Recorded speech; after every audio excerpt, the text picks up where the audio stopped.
बुर्का पहनने का विषय इस्लामी शास्त्रों और परंपराओं में व्यापक चर्चा का विषय है। यह समझने के लिए हमें कुरान, हदीस और इस्लामिक परंपराओं का विश्लेषण करना होगा। 1. कुरान में बुर्का का वर्णन। कुरान में बुर्का का स्पष्ट रूप से उल्लेख नहीं है, लेकिन महिलाओं के लिए शालीनता और पर्दा, हिजाब के निर्देश दिए गए हैं। संबंधित आयतें निम्नलिखित हैं। सूरह अन-नूर 22-31। और मोमिन औरतों से कह दो कि वे अपनी निगाहें नीची रखें और अपनी शर्मगाह की हिफाजत करें और अपनी जीनत, सौंदर्य को न दिखाएं सिवाय उसके जो जाहिर हो जाए, और अपने सिर पर अपनी चादरें, खुमुर डालें और अपनी जीनत को केवल अपने महरम, निकट संबंधी पुरुषों को दिखाएं। यहां खुमुर का मतलब सिर पर चादर या कपड़ा है, जो महिलाओं के सिर और गर्दन को ढकने के लिए है। सूरह अल-अहज़ाब 33-89। ऐ नबी, अपनी पत्नियों, अपनी बेटियों और मोमिन औरतों से कह दो कि वे अपने ऊपर अपनी चादरों, जिल्बाब के कुछ हिस्से डाल लें। यह अधिक उचित होगा ताकि वे पहचान ली जाएं और परेशान न की जाएं। यहां जिल्बाब ज़ेंट का उल्लेख है, जिसका अर्थ है एक डीली चादर या वस्त्र जो पूरे शरीर को ढकता है। 2. बुर्का और हिजाब का अंतर। हिजाब का अर्थ पर्दा है, और यह आमतौर पर महिलाओं के सिर, गर्दन और कभी-कभी चेहरे को ढकने वाले कपड़े को संदर्भित करता है। बुर्का पूरे शरीर, सिर और चेहरे को ढकने वाला वस्त्र है, जिसमें आंखों के लिए एक जालीदार स्थान होता है। कुरान में बुर्का का उल्लेख नहीं है, लेकिन शालीनता, पर्दा और शरीर को ढकने की हिदायतें दी गई हैं। 3. हदीस और परंपरा में बुर्का। इस्लामी परंपरा में बुर्का का उल्लेख हदीस में भी सीधे नहीं है, लेकिन महिलाओं को शालीन कपड़े पहनने और अपने शरीर को गैर महरम, जो रिश्तेदार नहीं है, पुरुषों से ढकने का आदेश मिलता है।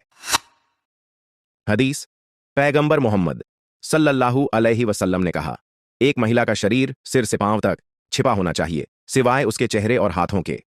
अबू दाऊद, हदीस 4104।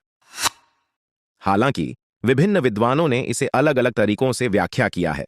कुछ विद्वान मानते हैं कि चेहरा भी ढकना चाहिए, जबकि अन्य इसे आवश्यक नहीं मानते। 4. इस्लामिक व्याख्याओं में विविधता।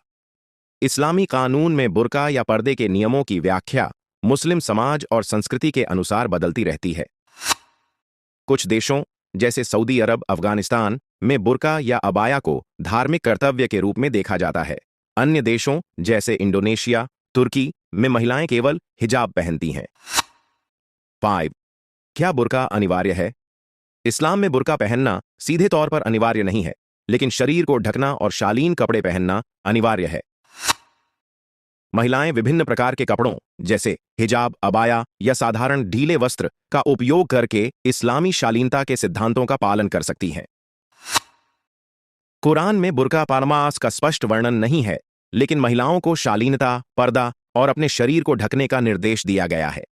बुर्का एक सांस्कृतिक प्रथा है, जो विभिन्न मुस्लिम समाजों में अलग अलग तरीके से विकसित हुई है। यह महिलाओं की व्यक्तिगत और सांस्कृतिक पसंद पर निर्भर करता है कि वे बुर्का, हिजाब या अन्य कोई ढकने वाला वस्त्र पहने।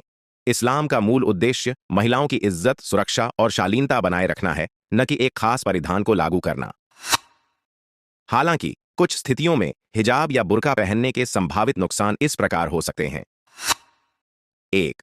शारीरिक नुकसान। गर्मी और स्वास्थ्य समस्याएं। बुर्का या हिजाब पहनने से खासतौर पर गर्म मौसम में शरीर का तापमान बढ़ सकता है, जिससे डिहाइड्रेशन, थकावट या हीट स्ट्रोक हो सकता है।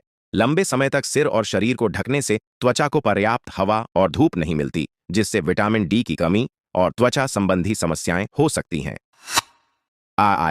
दृष्टि और सुरक्षित मूवमेंट में बाधा। बुर्का में चेहरा पूरी तरह ढकने से दृष्टि सीमित हो सकती है, जो सड़क पार करने, गाड़ी चलाने या कामकाज के दौरान जोखिम पैदा कर सकता है। 2. मानसिक और सामाजिक नुकसान। समाज में भेदभाव और पहचान संकट। कई बार हिजाब या बुर्का पहनने वाली महिलाओं को समाज में पूर्वाग्रह या भेदभाव का सामना करना पड़ता है। कुछ देशों या क्षेत्रों में यह धार्मिक या सांस्कृतिक पहचान के कारण अलगाव और असुरक्षा की भावना को बढ़ा सकता है। आत्मसम्मान और सामाजिक सहभागिता। कुछ महिलाएं यह महसूस कर सकती हैं कि हिजाब या बुर्का पहनने से उनकी व्यक्तिगत आजादी या आत्मसम्मान प्रभावित होता है, खासकर यदि यह मजबूरी या दबाव में किया जा रहा हो। यह शैक्षणिक और पेशेवर नुकसान, जैसे शिक्षा के लिए समय की कमी या पेशेवर कार्य के दौरान बाधा डालना, में बाधा डाल सकता है। 3. शैक्षणिक और पेशेवर नुकसान। आई. कार्यस्थल पर चुनौतियां। बुर्का या हिजाब पहनने से कुछ पेशों में कठिनाई हो सकती है, जैसे खेलकूद, सुरक्षा सेवाएं या ऐसे काम जहां चेहरे की पहचान या अधिक गतिशीलता की जरूरत होती है। कुछ देशों में बुर्का या हिजाब पहनने पर कानूनी या संस्थागत प्रतिबंध होते हैं, जिससे महिलाओं को काम या शिक्षा के अवसरों से वंचित होना पड़ सकता है। संचार में बाधा। चेहरा ढका होने के कारण गैर मौखिक संचार जैसे चेहरे के भाव प्रभावित हो सकते हैं, जो व्यक्तिगत और पेशेवर संबंधों में गलतफहमियों का कारण बन सकते हैं। 4. सामाजिक और पारिवारिक दबाव। आई. मजबूरी में पहनना। कुछ महिलाओं को धार्मिक, पारिवारिक या सामाजिक दबाव के कारण बुर्का या हिजाब पहनना पड़ता है, भले ही वे इसे पहनना न चाहें। यह व्यक्तिगत आजादी और आत्मनिर्णय के अधिकार को सीमित कर सकता है। आई. आधुनिकता और परंपरा के बीच संघर्ष। कई बार महिलाएं परंपरा और आधुनिकता के बीच सामंजस्य बनाने में संघर्ष करती हैं, जिससे तनाव और मानसिक दबाव बढ़ सकता है। सी. सुरक्षा और पहचान से जुड़े खतरे। पूरी तरह चेहरा ढकने से पहचान स्थापित करना मुश्किल हो सकता है, जिससे सुरक्षा संबंधी समस्याएं उत्पन्न हो सकती हैं।